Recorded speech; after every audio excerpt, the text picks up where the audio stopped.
Bienvenidos al ciclo Camarco 2024, Constructores de Diálogo de la Cámara Argentina de la Construcción. En esta temporada que arranca ahora nos vamos a dedicar a hablar de innovación y del desafío de pensar y hacer distinto. Y por eso estamos con Fernando Yapasnik, es de la Fundación Sadowski. Bienvenido, gracias por estar con nosotros. Muchas gracias a ustedes por invitarme. Bueno, hay muchas cosas para hablar a la hora de pensar en innovación y en un país, en un contexto, en un ecosistema que favorece la innovación. Uno de esos aspectos tiene que ver con la generación de conocimiento y con el sistema científico. ¿Cuál es la situación actual del sistema científico argentino?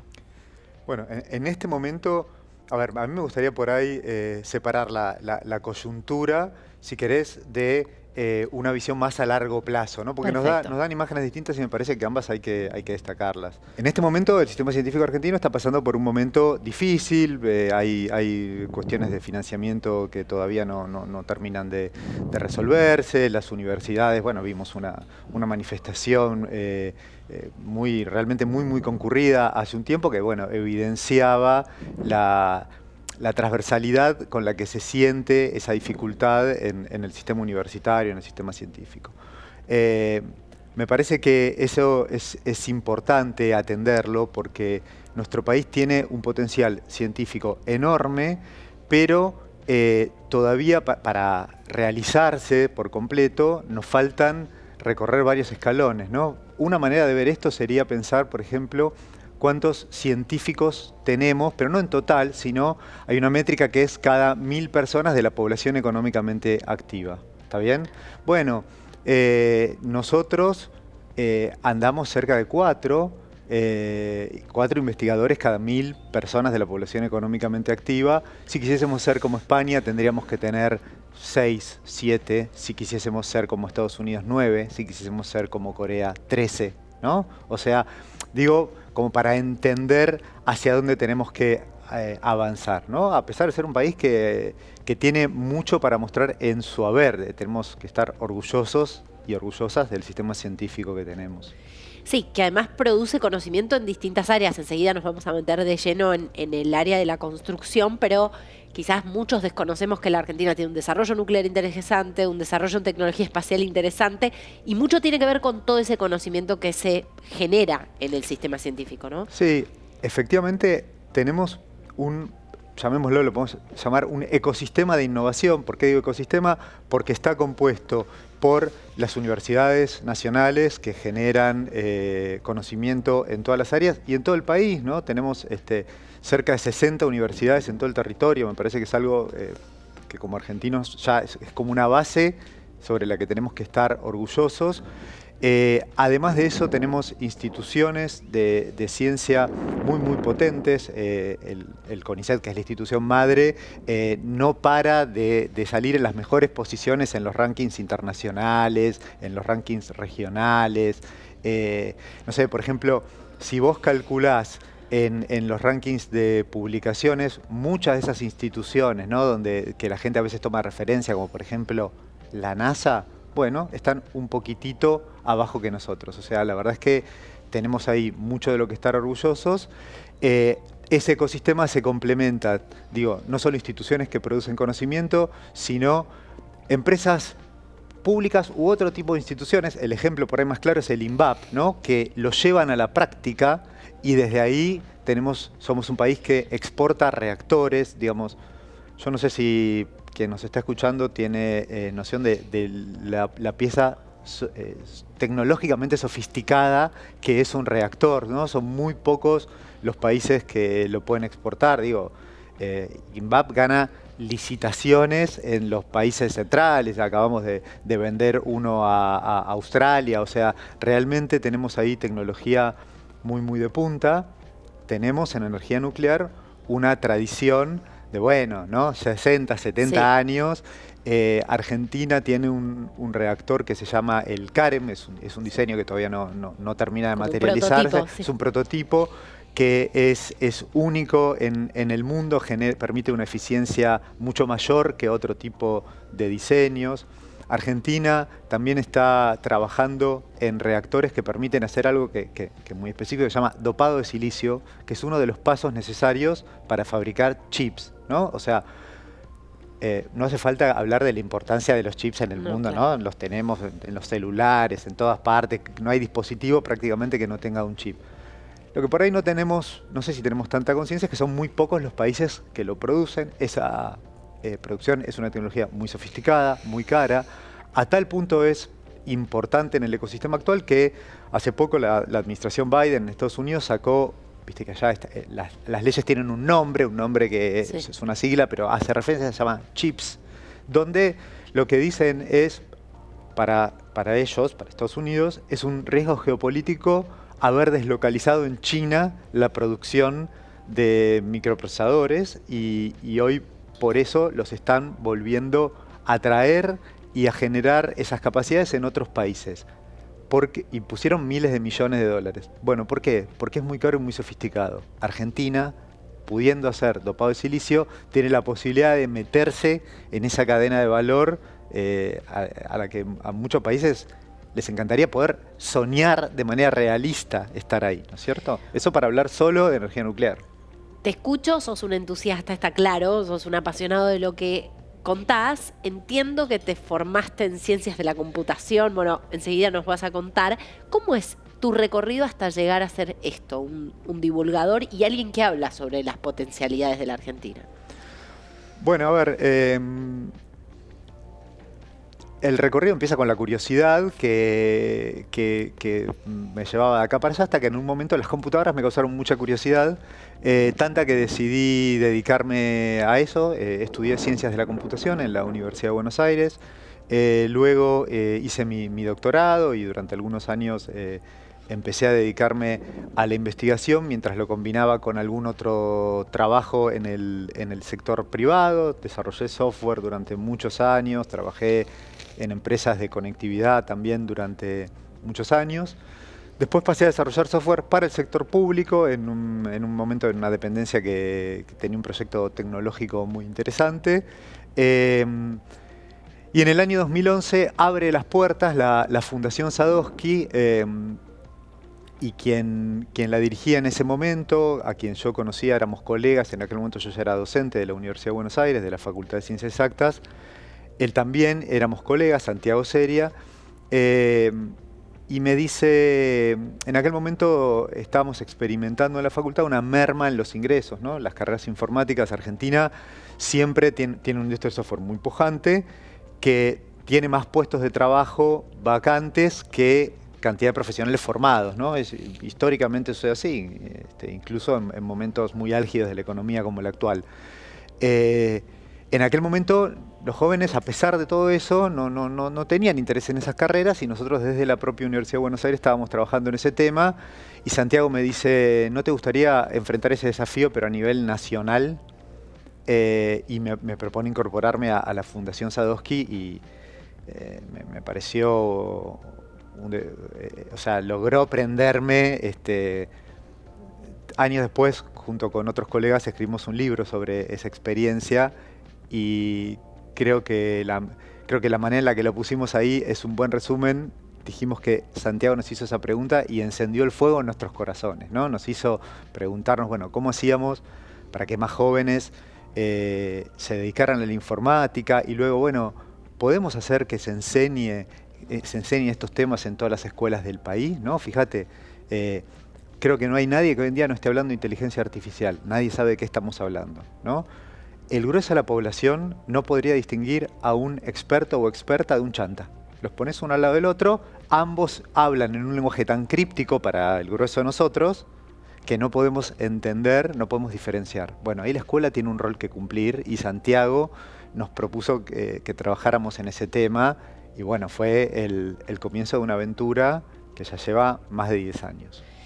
Bueno, esa pasión parece ser el germen también para destrabar cualquier bloqueo que haya al camino de la innovación, porque es esa curiosidad en vos, pero pensándolo a escala nacional, en un chico en una escuela técnica en el interior profundo de la Argentina, es esa curiosidad la que nos va a hacer caminar hacia la innovación. ¿Cuán desigual es la Argentina en ese sentido? Acá hay algo muy interesante que hay que... O sea, me gusta mucho tu pregunta por esto, porque el sistema científico argentino déjame hacer un pequeño recorrido para llegar a lo que vos mencionás. La innovación es el proceso final de un proceso largo que, como decíamos, empieza por la formación de profesionales altamente calificados.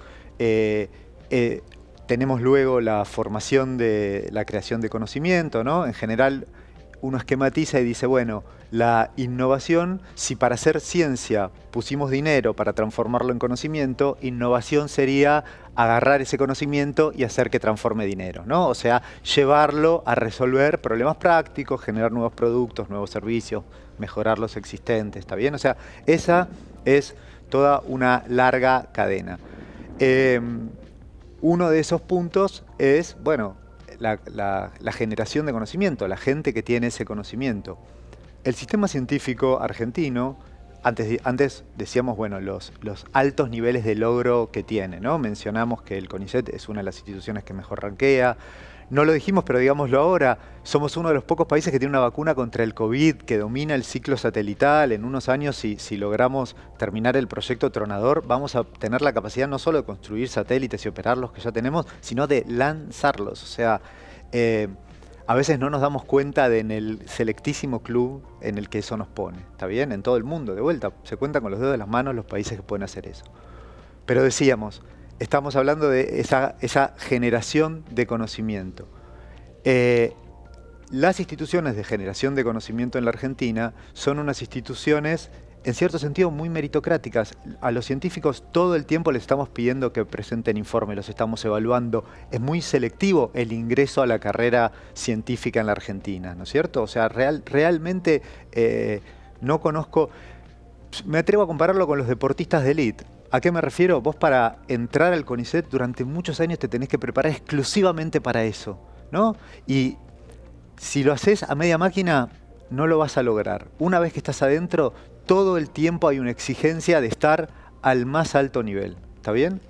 Ahora bien, ese nivel de excelencia tiende, si uno no hace nada más, a la autorreproducción. ¿A qué me refiero con esto? Si vos tenés las grandes universidades en la ciudad de Buenos Aires, la ciudad de Córdoba, la ciudad de Santa Fe, Bahía Blanca, alguna otra, perdón, quien nos está escuchando que me puede estar olvidando, hay grandes centros en distintos lugares del país, pero nunca me voy a olvidar de esta estadística que estábamos con un ministro de Ciencia de la Argentina que hizo una visita a la Facultad de Ciencias Exactas y le preguntó al decano cuántos investigadores de CONICET hay acá. Y el decano le dijo, en este edificio hay 2.000 investigadores de CONICET, solo en el edificio de la Facultad de Ciencias Exactas de la UBA, más unos 800 becarios. El ministro le dijo, en toda la provincia de Formosa hay 4 investigadores de CONICET. ¿Está bien? En toda una provincia. Si nosotros no hacemos nada, esas desigualdades se van a seguir reproduciendo, porque esos 4 investigadores, sin importar, podemos pedirles que no duerman y no paren de producir conocimiento, nunca van a tener el mismo nivel que aquello. Entonces, cuando se presenten para conseguir equipos, la mayor parte del dinero para equipamiento va a ir a los equipos de aquí de Buenos Aires, y entonces ese centro va a tener mayor potencialidad. Cuando pidan dinero para relacionarse con el extranjero, lo mismo. Entonces, por eso es importante, o sea, son dos objetivos que de manera natural no se compensan, la excelencia y el federalismo. ¿Se puede trabajar en los dos? Sí, pero hay que tener una política decidida para lograr el desarrollo con inclusividad y excelencia en todos los lugares del país. Cuando hablamos de innovar, siempre pensamos en tecnologías disruptivas. Vos recién mencionabas inteligencia artificial. Vamos a tener un espacio dedicado en este ciclo de charlas a eso. Pero no es solo tecnología. Por ahí es mejora de procesos. Por ahí es trabajar con más y mejor información. O buscar cómo acceder a más y mejor información. ¿Podemos elaborar un poco eso? ¿Qué engloba el concepto de innovación más allá de la incorporación de nuevas tecnologías? Sí, a mí me parece que, como vos decís, a veces nos concentramos solo en una parte de la innovación, ¿no? Que tiene que ver con cómo conseguir aquello que no se conoce y que es novedoso en el mundo. Digo, y está muy bien, ¿eh? Yo no quiero que parezca que tengo algo en contra de esa perspectiva, porque me parece también necesaria. Pero no se trata solo de eso. Mira, justo antes hablamos de la industria nuclear en Argentina, ¿está bien? Es interesante la experiencia de creo yo, uno de los próceres argentinos que no tiene suficientes plazas, suficientes monumentos, que es Jorge Sábato, ¿no? Jorge Sábato, tecnólogo argentino, con gran desarrollo, él en la Comisión de Energía Nuclear y hizo desarrollar a la Comisión de Energía Nuclear en la Argentina. Se preocupó en particular por la metalurgia relacionada con el sector nuclear y él tuvo mucho que ver con la construcción de la central Atucha, ¿está bien? Y en aquel momento la Argentina le podría haber comprado a una empresa una central llave en mano, ¿está bien? O sea, era simplemente pagábamos lo que había que pagar y nos daban todo. Sin transferencia de conocimiento. Exactamente. Y Jorge Sábato dijo no. Se preocupó por negociar un convenio donde, por un lado, él trabajó para que Argentina pudiese desarrollar combustible nuclear, ¿no? Que de vuelta, ¿era algo novedoso? No, otros países ya lo tenían, pero por un lado protegido por una serie de normas de patentes, digamos, que hacían que acá no se pudiese replicar, y por otra parte, desarrollado en base a una tecnología que era conveniente para quien la desarrolló, pero no en Argentina, vamos a decirlo de manera simple, combustible nuclear, que usaba unos minerales que por ahí no eran los que teníamos acá. Y Jorge Sábato se preguntó, si estamos en la Argentina, ¿no conviene desarrollar? No, él lo hizo no solo con combustible, sino también con otros insumos. ¿No conviene desarrollar eso de otra manera? Y la respuesta fue positiva y desarrolló tecnología argentina, conocimiento argentino, un sistema de proveedores argentinos, ¿no? Me parece que a veces volver a mirar cómo se llega a soluciones que por ahí podemos comprar de otros lados nos puede abrir una ventana que no nos imaginábamos, ¿no? A un desarrollo local muy, muy importante y a llegar a los mismos o mejores resultados. Pensemos todo esto que venimos hablando en función de la industria de la construcción, el sector de la construcción. ¿Cómo se pueden aplicar algunas de estas mismas ideas? Bueno, mira, la industria de la construcción tiene esa paradoja, ¿no? De que si yo digo construcción, probablemente todos pensamos en cemento.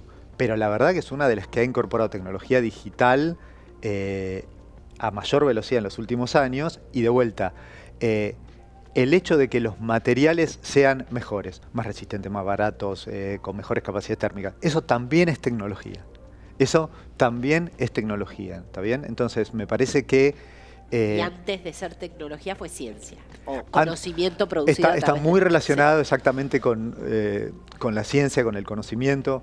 A mí me parece que ahí nosotros tenemos unas misiones pendientes para lograr esas innovaciones beneficiosas para el ecosistema productivo. Creo que viene de los dos lados, ¿no? O sea, si yo tuviese que hacerle un pedido al sector público y otro al sector privado, le haría los siguientes pedidos. Al sector privado le diría, vengan y búsquennos, plantéennos sus preguntas, sus desafíos, sus dificultades. Cuando quieran innovar, vengan a vernos. Cuando digan, che, yo esto lo voy a hacer con esta tecnología, pero acá en Argentina me resulta muy cara, vengan a verlos, vengan a vernos.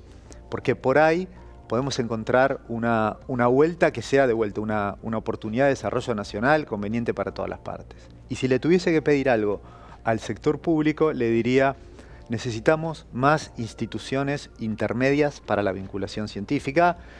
Lo digo siendo parte de una de ellas, la Fundación Sadowski se dedica a eso, en particular en la tecnología informática, pero creo que es una sobresimplificación pensar que esa vinculación, que es muy virtuosa, se da cuando desde el sector privado le golpean la puerta al investigador en su laboratorio. Si eso puede pasar, está muy bien, pero hay una serie de cuestiones culturales, de los incentivos que tienen cada una de las partes, que hacen necesaria la creación de instituciones intermedias. Digo, o sea, esto no es un invento argentino. O sea, tengo muy fresco el ejemplo de Alemania, que para la vinculación en el sector informático, digamos lo que podríamos llamar lo parecido a la Fundación Sadowski en Alemania, el Fraunhofer Institute, tiene como 30 años ya de experiencia y sedes en todo el territorio. No creo que tiene como 50 sedes en toda Alemania, digo, tiene muchos años de experiencia. ¿Y a qué se dedican?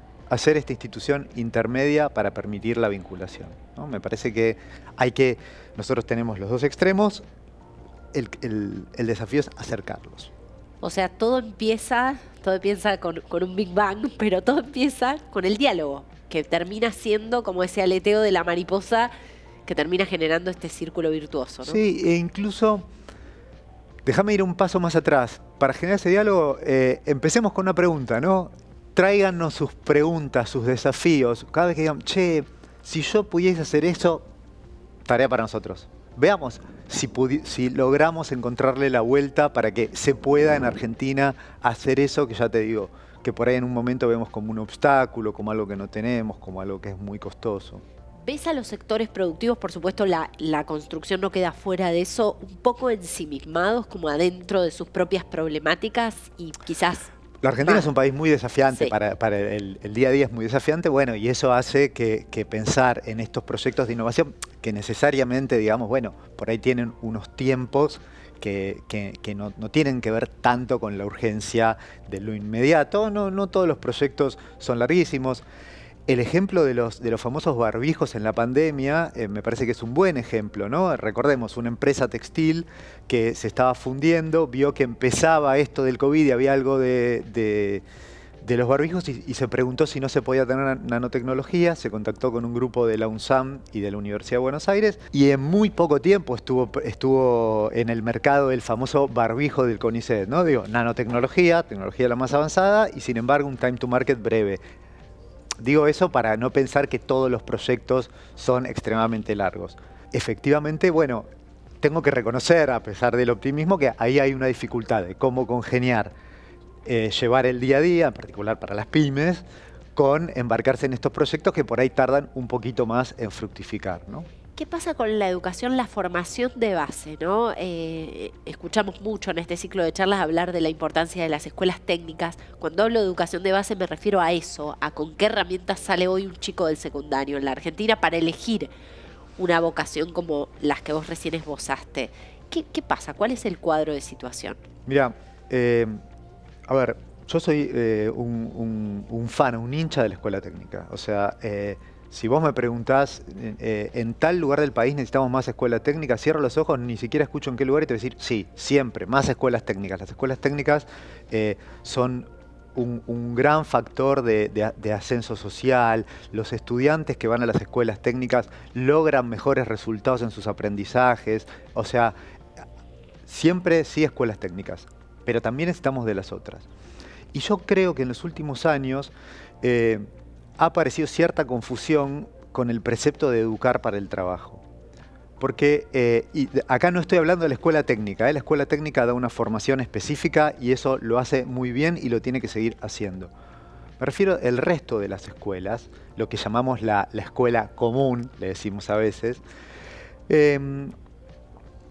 Nos preocupa la inserción laboral del egresado de la escuela secundaria y está bien esa preocupación, pero tenemos que entender que ese ambiente laboral en el que se va a insertar, si ya hace muchos años que es dinámico, cada vez ese dinamismo se va a expresar con mayor velocidad. El cambio va a tener mayor velocidad.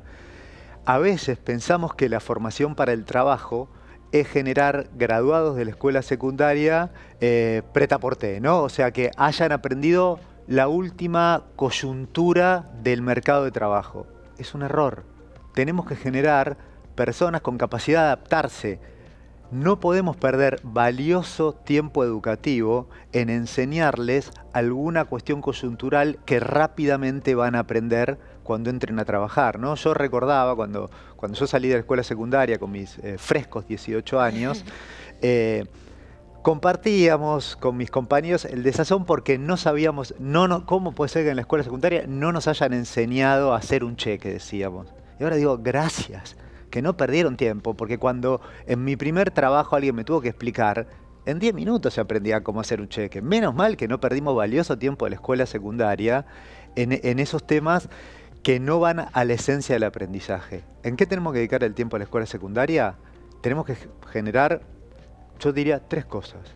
Por un lado, una visión lo más amplia, lo más rica del mundo. Ese es el momento para conocer el mundo con todas sus facetas, con todas sus complejidades, las distintas áreas de conocimiento, para que cuando continúen sus estudios, egresados y egresadas hagan elecciones informadas.